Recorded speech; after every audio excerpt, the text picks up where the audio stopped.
안녕하세요. 인공지능 기법 활용 상수도 유량 데이터 분석 기술 개발에 대해서 발표드릴 아이브랩의 이준욱입니다. 저는 오늘 사업 개요 및 수행 결과 그리고 기대 효과 및 향후의 홍보 개선 방안 순서로 발표를 드리도록 하겠습니다.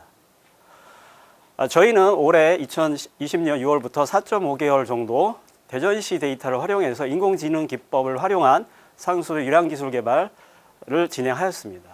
저희의 목표는 인공지능 기법을 적용해서 상수도 누수라든가 사용량 예측 기술을 개발하는 것입니다. 대전시로부터 받은 유량 및 수압 데이터 등과 외부의 날씨라든가 토양 데이터 같은 공공 데이터를 함께 활용해서 저희가 데이터를 전처리하고 학습 모델을 만들고 그리고 그 학습 모델을 검증하고 여기에 가시화 검증까지 진행하는 과정을 수행하였습니다. 특히 이러한 성능을 검증하기 위해서 10년간의 데이터 중에 2011년부터 19년까지의 데이터를 기반으로 예측 모델을 개발하였고 우리가 2020년 데이터를 가지고 성능을 검증하였습니다. 지금 상수 관망 관리에 있어서 가장 큰 현안은 수질이나 누수 문제입니다. 그래서 누수나 사용량 관련된 예측 기술이 개발이 된다면 여러 지자체에 확산돼서 상당한 효과를 발휘할 것으로 저희는 기대하고 있습니다. 이러한 부분들은 대체적으로 누수라든가 수질 문제에 대한 지역의 민원에 대한 즉각적인 대응이라든가 여러 비용 효과를 가져올 수가 있습니다. 저희는 이 사업을 통해서 다양한 상수관망 관리를 위한 의사결정을 지원하는 AI 기술을 적용할 필요성을 가지고 시작을 하게 됐습니다. 기존의 관망 해석이라든가 통계 중심의 분석이 아니라 다양한 AI 기법을 활용하고 실시간적으로 수집된 이러한 데이터를 가지고 학습을 하고 모델을 만들어서 예측을 함으로써 저희가 동시적이고 실시간적으로 다양한 누수를 사전에 예측할 수 있는 그러한 부분 또는 이러한 실시간 유량 데이터를 가지고 우리가 기존의 일별 유량 일보를 확인하는 수준에서 벗어나 사용량까지 예측이 된다면 생산량을 계획하는 데 있어서 상당한 의사결정을 우리가 지원할 수 있다 이런 생각을 하고 있습니다.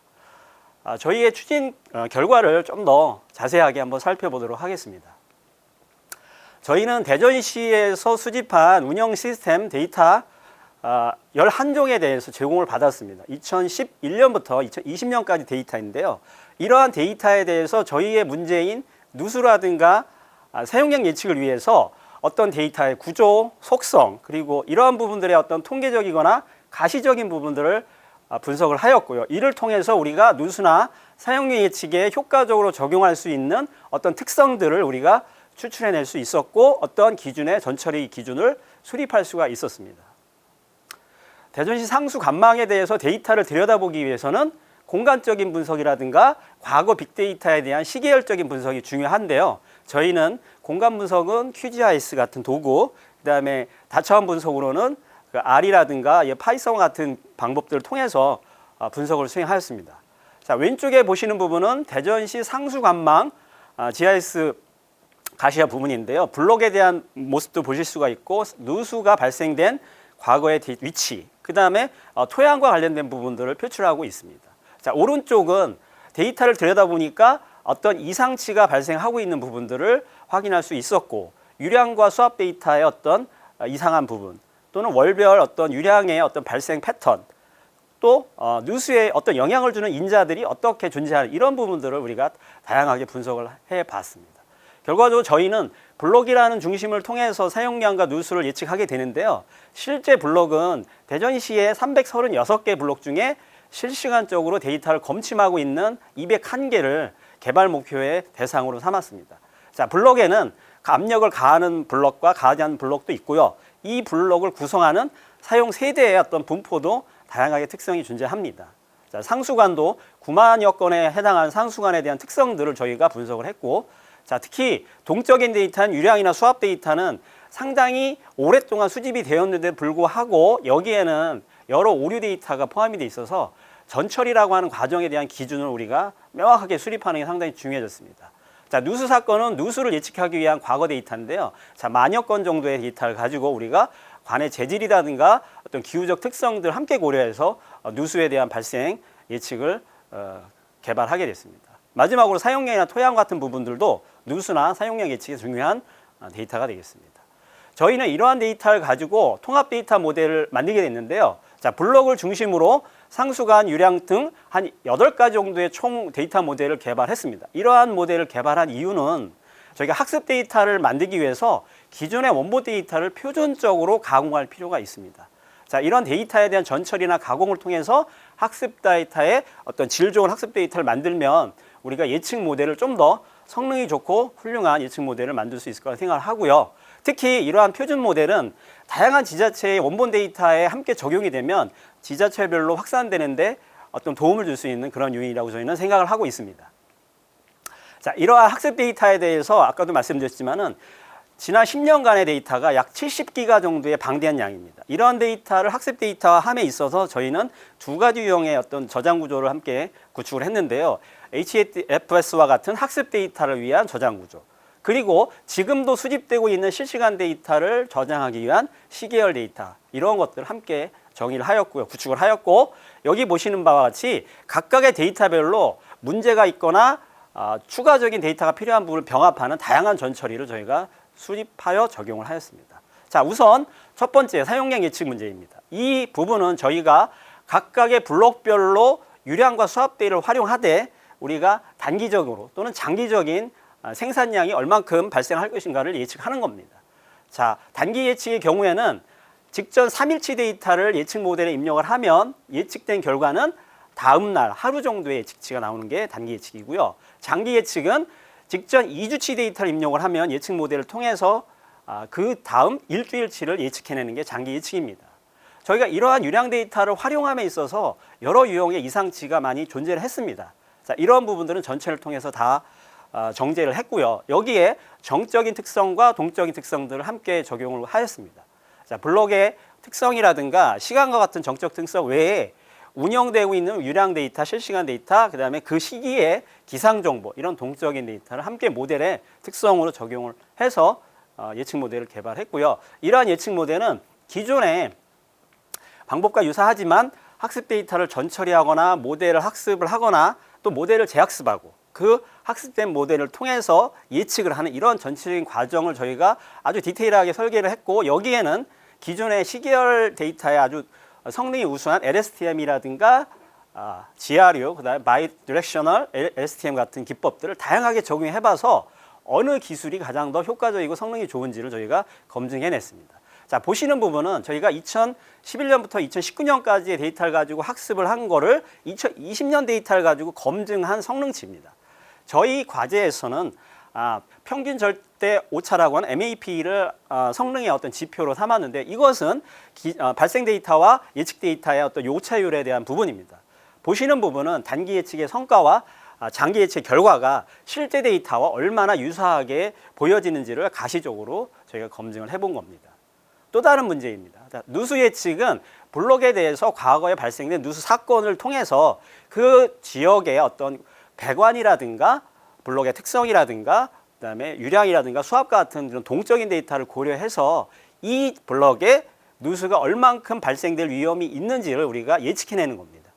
기존의 어떤 분석은 정적인 분석, 특히 어떤 관의 특성을 기반으로 한 정적인 특성이 있다면 저희는 여기에 유량과 수압과 같이 그때그때 시간적으로 변하는 데이터 함께 활용하고자 하였습니다. 자, 배관 특성은 관이 땅에 매설되기 때문에 오랜 기간 동안 땅속에 있기 때문에 관의 변화가 있기 때문에 배관 특성이 중요합니다. 또한 계절적인 요인은 해빙기가 되면 이 관에 어떤 변화가 생기기 때문에 역시 계절적 요인이 중요하고요. 마지막으로는 수압이라고 해서 갑자기 압력을 가하면 관에 어떤 영향을 줄 수 있기 때문에 이러한 특성들이 다 누수 분석에 확인이 필요한, 접목이 필요한 부분이라고 생각합니다. 그래서 저희는 역시 비시계열적인 모델인 랜덤 포레스트라든가 라이트 GBM 같은 방법과 특히 저희가 유량 수압과 같은 동적인 데이터를 함께 고려하다 보니까 시계열 복합 모델을 이 과제를 통해서 저희가 개발해내게 됐습니다. 이러한 방법을 복합적으로 적용하는 데 있어서 정적인 특성으로서는 관에 대한 특성, 그 다음에 블록에 대한 특성, 토양에 대한 어떤 특성들을 활용했고, 동적인 부분은 유량이라든가 수압 같은 부분들을 함께 활용을 해서 예측 모델을 저희가 개발했습니다. 자, 이런 예측 모델을 똑같이 2011년부터 19년까지 데이터를 가지고 학습을 시켰고 2020년 데이터를 가지고 우리가 검증을 했습니다. 자, 누수 사건 데이터는 생각보다 그렇게 양이 많지 않기 때문에 데이터 증폭 기법인 오버샘플링 기법을 통해서 저희가 데이터를 좀 늘려가는 방법을 통해서 성능을 향상시키려고 하였고요. 결과적으로 저희가 목표치인 프리시전이 상당히 좋게 나온 부분을 확인할 수 있었고, 이 과제를 통해 특히 비시계열적 기법에다가 시계열적인 모델을 함께 적용함으로써 여러 가지 이제 효과를 발휘할 수 있음을 알게 됐습니다. 자, 마지막 단계에서는 이제 가시화 검증을 하게 되는데요. 이러한 예측 모델과 그 결과가 의사결정에 효과적으로 접목되지 않는다면 의미가 없습니다. 그래서 저희가 웹이라고 하는 방법을 통해서 누수의 예측이라든가 사용량 예측 부분들을 어떻게 효과적으로 전달할지를 이 가시화 검증을 통해 진행했는데요. 누수와 같은 경우는 대전에 201개 블럭에 대해서 누수 위험도가 높은 10개 지역을 항상 이렇게 모니터링을 할 수 있게 제시하였고, 관심되는 블록에 대해서 단기나 장기에 대한 사용량을 항상 그래프로 확인할 수 있도록 가시화 기술을 마련하였습니다. 자, 저희는 앞서 말씀드린 이러한 기존의 어떤 방법을 벗어나서 인공지능 어떤 프레임워크를 밑에 적용을 하고 여기에 어떤 전처리라든가 학습, 그다음에 예측된 결과를 서빙하는 이 전반적인 것들을 프로세스화하였습니다. 특히 시계열 복합 모델과 같이 성능이 좀 우수한 형태의 모델을 통해서 동시적이고 다수의 블럭을 항시 우리가 예측을 할 수 있고 가시화를 할 수 있다는 그러한 장점을 저희가 제시하였고요. 그다음에 사용량 예측에 있어서도 LSTM 같은 방법을 통해서 단기라든가 장기 예측을 가능하게 하였습니다. 자, 이걸 통해서 우리가 생산량 의사결정에 효과적으로 접목이 될 수 있다, 이렇게 생각하고 있습니다. 자, 실제적으로 보면은 이러한 누수 예측에 대해서도 직접적인 효과와 간접적인 효과가 있을 수 있습니다. 직접적 효과로는 전체적으로 보면 비용적인 측면이 많습니다. 그래서 관의 유지 비용, 그다음에 발생 건수의 감소, 유수율 증대. 하지만 누수에 대한 간접적 효과로서도 민원에 대한 최소화라든가 간접 피해라든가 뭐 여러 가지 요인들을 제거할 수 있는 우수한 효과가 있고요. 마찬가지로 상수 사용량도 직접적 효과 부분은 취정수 비용을 우리가 감소시킨다든가 에너지를 좀 절감한다는 이런 직접적인 비용 효과가 있고, 또한 여러 가지 이제 외부적인 환경에 적극적으로 대응할 수 있는 부분이라든가 수질 개선에 활용할 수 있는 간접적 효과까지 기대할 수가 있습니다. 저희는 이러한 결과를 바탕으로 국내의 다양한 채널을 통해서 홍보를 통해 확산을 진행하고자 하고 있습니다. 자, 국내 학술대회, 물안경 학회라든가 국제 AI 학회에다가 저희 결과물을 홍보하였고요. 신문을 통한 결과물의 우수성을 홍보하였고, 저희 온라인을 통해서도 이 기술에 대한 부분들을 제작해서 홍보하고 있습니다. 저희는 2021년부터 개발된 이런 성과물을 실제 운영 환경에 접목하려고 진행하고 있습니다. 대전시 운영 데이터를 통해서 실시간적인 데이터를 받는다면 이거를 저희가 개발된 알고리즘과 모델에 반영을 해서 계속적인 성능을 좀 최적화하는 단계로 진행할 것이고, 대전시가 구축하고 있는 운영 인공지능 플랫폼에 저희 알고리즘을 탑재하는 과정을 진행할 것이고, 탑재가 된 이후에 실제 의사결정하기 위한 관제 서비스에 저희 가시화 부분이 진행될 수 있다고 생각하고 있습니다. 자, 이상으로 발표를 마치도록 하겠습니다. 감사합니다.